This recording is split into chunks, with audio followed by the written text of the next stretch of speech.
थाहा क्या आज बाटोमा बसेर स्ट्रबेरी बेच्ने मान्छे भोलि नेपालको टप भ्लगर पनि त हुनसक्छ नि होइन। मेरो बुढीलाई चाहिँ के भन्न चाहन्छु भने एकदमै हुर्किएर आएको अरे भन्न सुनिरहेको थिएँ। सो धेरै स्पिड गरेर नचलाउँ। मेरो बाजे पनि 80 वर्ष पुग्न लाग्यो। तपाईँ जस्तै हुनुहुन्छ। यो काम गरेपछि काम जति गर्यो मान्छे त्यति तगडा हुन्छ। तपाईसँग पैसा भएन भने त बरु बाटोमा हिँड्ने कुकुरको चाहिँ इज्जत होला, तपाईँको इज्जत हुँदैन गाउँ समाज सोसाइटीमा या फ्यामिलीमा होइन। सो त्यही भएर चाहिँ पैसा कमाउन एकदमै धेरै जरुरी छ। Hello guys, welcome back to my new another blog. स्वागत छ सबैजनालाई आजको ब्लगमा। सो आज चाहिँ यहाँ चाउचाउ र मासु पकाएको छु। सो भनिन्छ आफू राम्रो भयो भने चाहिँ दुनियाँ राम्रो हुन्छ अरे होइन। सो अस्ति मैले त्यो मासु पसलको दाइलाई चाहिँ अलिकति स्ट्रबेरी ल्याइदिएको थिएँ। सो अनि दाइले र मासु हालिदिनु भयो होइन। मासु र चाउचाउ चाहिँ मिक्स गरेर खाँदैछु।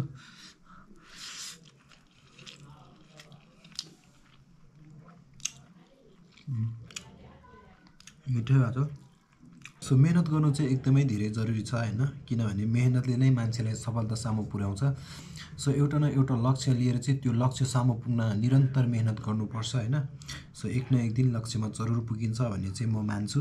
फरक पर्दैन कि कोही कसैले तपाईँको साथ दियो साथ दिएन भन्ने त्यो कुराले फरक पर्दैन होइन। तपाईँ आफ्नो बाटोमा निरन्तर हिँडिराख्नु पर्यो है। एक न एक दिन तपाईँ सफल भएरै छाड्छ क्या। सो म चाहिँ त्यो मान्छु क्या। सो एउटा छोरा मान्छे भइसकेपछि सफल हुन एकदमै धेरै जरुरी छ। पैसा कमाउनु एकदमै धेरै जरुरी छ। यदि तपाईँसँग पैसा भएन भने त बरु बाटोमा हिँड्ने कुकुरको चाहिँ इज्जत होला, तपाईँको इज्जत हुँदैन गाउँ समाज सोसाइटीमा या फ्यामिलीमा होइन। सो त्यही भएर चाहिँ पैसा कमाउन एकदमै धेरै जरुरी छ। सो तपाईँहरूले याद गर्नुभएकै होला। सो एउटा पैसा कमाएको धनी मान्छे, एउटा सफल मान्छे छ भने चाहिँ त्यो मान्छेलाई चाहिँ टाढा टाढा मान्छेहरू त्यो मेरो मामाको छोरा हो होइन, मेरो मामाको छोराको सम्धी हो, मेरो मामाको छोराको बहिनीको पोए हो, यताउति भन्दै टाढा टाढाबाट सम्बन्धहरू जोड्न आउँछन्। तर त्यही विषयमा हामी जस्तो गरिब पऱ्यो भने चाहिँ हामीलाई चाहिँ हुन्छ नि आफ्नै इष्टमित्रहरू, आफन्तहरू, दाजुभाइहरू कसैले पनि हामीलाई चिन्दैन क्या होइन। चिने पनि हामीसँग सम्बन्ध तोड्छन् क्या उनीहरूले। यदि कोही कसैले त्यो मान्छेलाई तिमी चिन्छौ भनेर सोध्यो भने चिन्दिनँ भन्छन् हाम्रो आफ्नै मान्छेहरूले।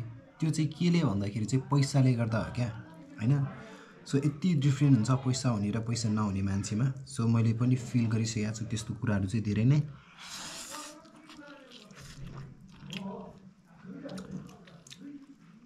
सो अरू कुरा छोडा, पैसा कमाउनतिर ध्यान देऊ।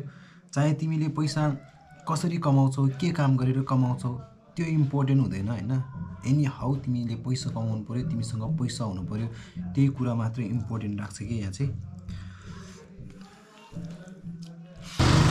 यहाँ प्योर सबै अर्ग्यानिक चिज मात्र छ यहाँनिर। यो बेसार यो चाहिँ पिसेको बेसार, कोदाको पिठो यो, अनि यहाँनिर कोइरालोको फुल। यो चाहिँ भाँडा माझ्ने होइन त बाजे? यो मान्ने बाबु यो हो रगत जाम भएको सञ्चालन गर्छ। यो त शत्रु दबाइसक्यो, त्यसरी मान्छेले बोल्दैन बोली लान्छन्। ए मैले त भाँडा माझ्ने पो सोचेको यो त। होइन नि, यो त जिउ मान्ने हो बाबु। तपाईँको जिउ रगत जाम भएको सबै सञ्चालन हुन्छ। यस्तो यो ढाड कम्मर दुख्ने त्यो त मान्ने हो नि त। नुहाउँदाखेरिमा हानि पो थियो। यस्तो कति वर्ष पुग्यो बाजे तपाईँले? म 70 हुने लाग्यो बाबु। 70 वर्ष पुग्न लाग्नु भएको बाजेले होइन। दादिङदेखि आउनुहुन्छ भन्नु भयो होइन। लाने मान्छेलाई कहिले जति तपाईँ खानु छिपिया जति मलाई ल्याइदिनु भनेर पठाउँछु फेरि। त्यस्तो अफर पनि छ है। कहिले जति उहाँहरू खाने छिपिया जति मलाई ल्याइदिनु। छिप्पेको तपाईँले यस्तो बनाएर बेच्ने हो नि त। टक्क लगाएर इच्छा शक्ति भयो भने चाहिँ यहीँ केही गर्न सकिन्छ भन्ने ज्वलन्त उदाहरण चाहिँ हाम्रो यहाँ बाजेले दिइराख्नु भएको छ। बाजे चाहिँ फेरि दिनदिनै आउनुहुन्न, कहिलेकाहीँ टाइम मिलाएर फुर्सदमा मात्र आउनुहुन्छ। तर जहिले पनि आउनुहुन्छ, अलिकति फरक किसिमको चाहिँ ल्याउनुहुन्छ यहाँनिर बाजेले। पुरा आफ्नै घरको आफ्नै उहाँको आफ्नै उत्पादन पुरै अर्ग्यानिक चिज मात्रै लिएर आउनुहुन्छ। सो देख्न सक्नुहुन्छ यहाँनिर त्यो बजारमा पाउने चिजहरू एउटै पनि छैन, सबै बजारमै नपाउने चिजहरू अर्ग्यानिक चिजहरू छ सब अफ सिजनको होइन। यो केराको बुङ्गा भइहाल्यो, त्यसपछि यो हेर्नु यो चाहिँ जिउ मार्ने कुराहरू यो चाहिँ घिरौँलाको। सो यहाँनिर अदुवा बेसार रहेछ, त्यो चाहिँ काँचो बेसार। उमेरको कुरा गर्नु पर्दाखेरि चाहिँ 70 वर्ष पुग्न लाग्नुभयो अरे होइन। सो मेरो बाजेको उमेरको हुनुहुन्छ उहाँ।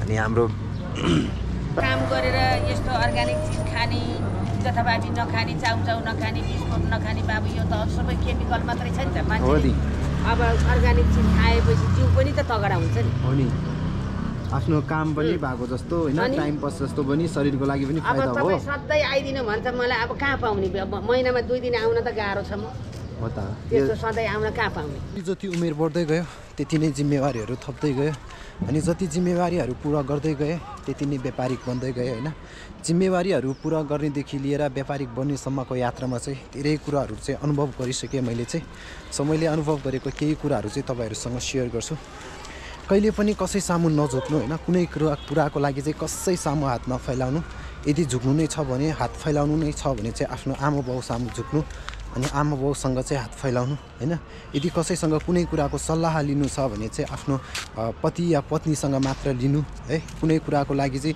आफूलाई साथ सपोर्ट चाहिएको छ भने पनि आफ्नो दाजुभाइसँग चाहिँ साथ सपोर्ट माग्नु अनि साथी बनाउनु नै छ भने चाहिँ यस्तो एउटा साथी बनाउनु जसले चाहिँ सुखमा भन्दा पनि तपाईँलाई दुःखमा साथ दियोस् ती कुरालाई चाहिँ ख्याल गर्दै जीवनमा अगाडि बढ्दै जानु तपाईँको जीवन चाहिँ एकदम सरल हुँदै जानेछ र मैले भनेको यो कुरा बाहेक चाहिँ तपाईँ बिथोलेर हिँड्नुभयो भने चाहिँ तपाईँको जीवन एकदमै कष्टकर बनेछ होइन जो कोहीलाई विश्वास गर्ने अनि सानो सानो कुराको लागि पनि जो कोहीसँग हात फैलाउने सहयोग माग्ने भयो भने चाहिँ तपाईँ एकदमै बिथोलिने छ तपाईँको लाइफ एकदमै गाह्रो हुनेछ है सो यति कुरालाई चाहिँ ख्याल गरेर हिँड्नु होला भन्न चाहन्छु सो मैले धेरै कुराहरू भोगिसकेँ होइन भोगेको कुराहरूमध्ये केही चाहिँ तपाईँहरूसँग सेयर गरेको छु सो यहाँनिर चाहिँ एक्सिडेन्ट भएको रहेछ होइन बाइक सो केही मिनट अगाडि सो म चाहिँ अलिकति ढिलो भएछु सो त्यहाँनिर चाहिँ ट्राफिक पुलिसहरू पनि हुनुहुन्छ सो एक्सिडेन्ट भयो अरे सो त्यही भएर चाहिँ बाइक धेरै नकुदाउनु होला भन्न चाहन्छु कि म चाहिँ ठिक्क आफ्नो गतिमा होइन ठिक्क सुहाउँदो गतिमा गए नि पुग्न सकिन्छ होइन सो धेरै बौला टाइपले चाहिँ स्पिड कुदाउनु पर्छ भन्ने नि छैन जस्तो लाग्छ क्या सो एकचोटि पाएको जीवन हो फेरि फेरि यही जीवन पाउँछ भन्न सकिँदैन सो एकचोटि पाएको जीवन त राम्रोसँग बिताउन यार होइन सो हुन त कुनै बेला त यत्तिकै नै लडिरहेको हुन्छ होइन त्यो भनेको छुट्टै कुरा हो तर त्यहाँनिर मैले मान्छेहरूको कुरा सुन्दाखेरि चाहिँ एकदमै हुर्किएर आएको अरे भन्न सुनिरहेको थिएँ सो धेरै स्पिड गरेर नचलाउँ भन्न चाहन्छु सो म चाहिँ अस्ति नै मैले पैसा लुकाएर राखेको ठाउँमा चाहिँ म 7 दिन पछाडि चेक गर्न जान्छु भनेको थिएँ नि त सो त्यही भएर चेक गर्न जाँदैछु अहिलेसम्म चाहिँ कसैले पनि भेटिएको भन्ने चाहिँ प्रतिक्रियाहरू आएको छैन 1-2जनाले कमेन्ट चाहिँ गर्दैछ होइन तर कमेन्टको भरमा चाहिँ विश्वास गर्ने कुरा आएन सो त्यही भएर म आफै चेक गर्न जाँदैछु अझ 7 दिन भइसक्यो पुरा सो फाइनली जुन कामको लागि आएको थियो त्यो कामलाई चाहिँ मैले अन्जाम दिइसक्यो होइन त्यो काम चाहिँ सकिसक्यो तलतिर फेरि मान्छेहरू रिसाउँछन् स्ट्रबेरी बेच्न सक्दिनँ भनेर सो त्यही भएर चाहिँ म 15 मिनटमा फर्किन्छु भनेर आएको थिएँ सो अब फर्किहाल्नु पर्ने हुन्छ यहाँनिर चाहिँ टिकटकमा भाइरल भएको केटाकेटीहरू खुबै रहेछ आज भिडियोहरू बनाइरहेको थिएँ तर मैले चाहिँ कसैको नि भिडियो बनाएन होइन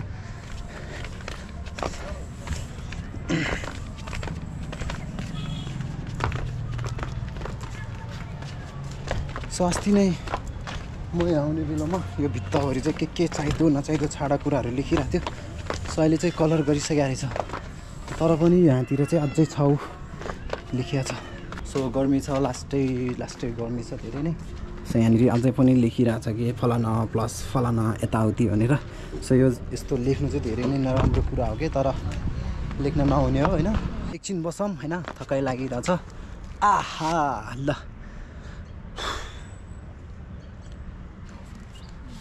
सो आजकल चाहिँ 3-4 दिन भइसक्यो म घर पनि गएको छैन सो माथिबाट वाइफले पनि मलाई फोन गरेको छैन मैले पनि उसलाई फोन गरेको छैन होइन किनभने चाहिँ ऊ रिसाइरहेको छ आजकल चाहिँ फेरि ऊ रिसाए पनि मलाई त्यसरी रिसाइराख्न मन लाग्दैन तर फेरि उसको चाहिँ बानी कस्तो छ भने ऊ रिसाउने बेलामा चाहिँ उसलाई चाहिँ बोल्न गयो भने यताउति भयो भने झन् बढी ऊ रिसाइदिन्छ क्या सो त्यही भएर उसलाई चाहिँ केही समय चाहिँ फ्रेस हुनको लागि छोडिदिनु पर्ने हुन्छ है मान्छेहरूले नाना थरी कुराहरू लाउँछन् होला उसलाई होइन किनभने म काठमाडौँतिर बसिरहेको छु सो भ्लगहरूमा चाहिँ फेरि केटीहरू साथीहरू पनि भेट्न आइरहेको हुन्छ त्योहरू देखेर मान्छेहरूले कुरा पनि लगाइदिन्छ होला होइन सो तर म चाहिँ मेरो बुढीलाई के भन्न चाहन्छु भने होइन सो म माथि विश्वास राख है म मेहनत गरिरहेको छु निरन्तर मेहनत गरिरहेको छु अनि एक न एक दिन त जरुर सफल हुन्छु म अनि जति पनि मैले मेहनत गरिरहेको छु त्यो सबै चाहिँ हाम्रै लागि गरिरहेको छु सो आज तिम्रो जति म माथि हक छ म सफल भइसकेपछि त्योभन्दा दोब्बर बढी तिम्रो हक हुनेछ होइन सो मान्छेहरू भनेको त्यस्तै हो स्वार्थी हुन्छन् होइन कुराहरू लाउलान् होइन कुरा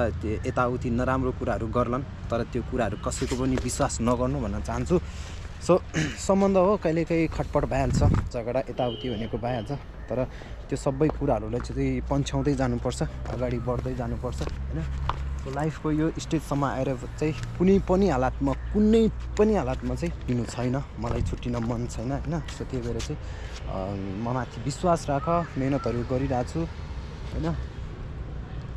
सो आज पैसा कमाउन नसके पनि अनुभवहरू टन्नै कमाइसकेको छु। आशा छ यो अनुभवहरूले चाहिँ मलाई पछिसम्म जीवनमा काम लाग्नेछ, यो अनुभवहरूले चाहिँ मलाई माथि बढाउँदै लानेछ भन्ने मलाई विश्वास छ।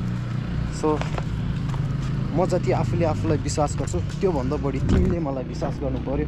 सो त्यो भयो भने चाहिँ मलाई मेहनत गरेर अगाडि बढ्न एकदमै सजिलो हुनेछ है। सो यति चाहिँ म भन्न चाहन्छु।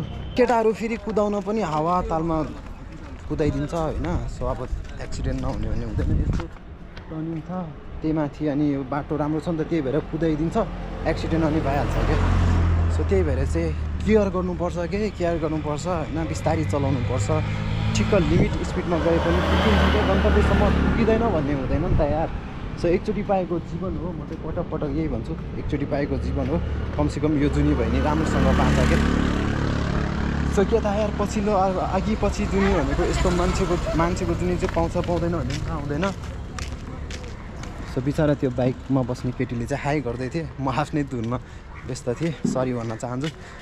सो अघि पनि माथितिर चाहिँ चिनेको जस्तो लाग्यो भन्ने कुराहरू गरिरहेको थियो होइन।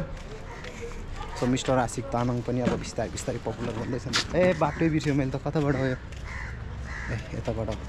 मिस्टर आशिक तामाङ पनि बिस्तारै पपुलर बन्दै गइरहेछ है। बिस्तारै मेहनतहरूले रङ ल्याउँदैछ। अनि के थाहा क्या, आज बाटोमा बसेर स्ट्रबेरी बेच्ने मान्छे भोलि नेपालको टप भ्लगर पनि त हुनसक्छ नि होइन।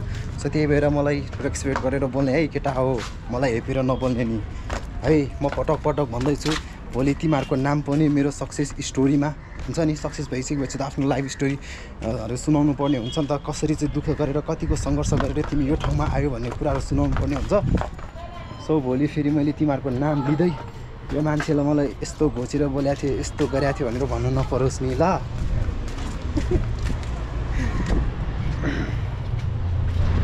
चाहिँ यहाँनिर यो त्यो खानेकुरा हो कि त्यो, तर त्यो कसरी टिप्ने भन्ने कुरा हो होइन।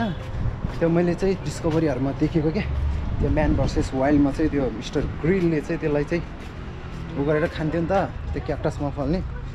अनि त्यो खानेकुरा हो, तर त्यो कसरी टिप्ने खै छैन।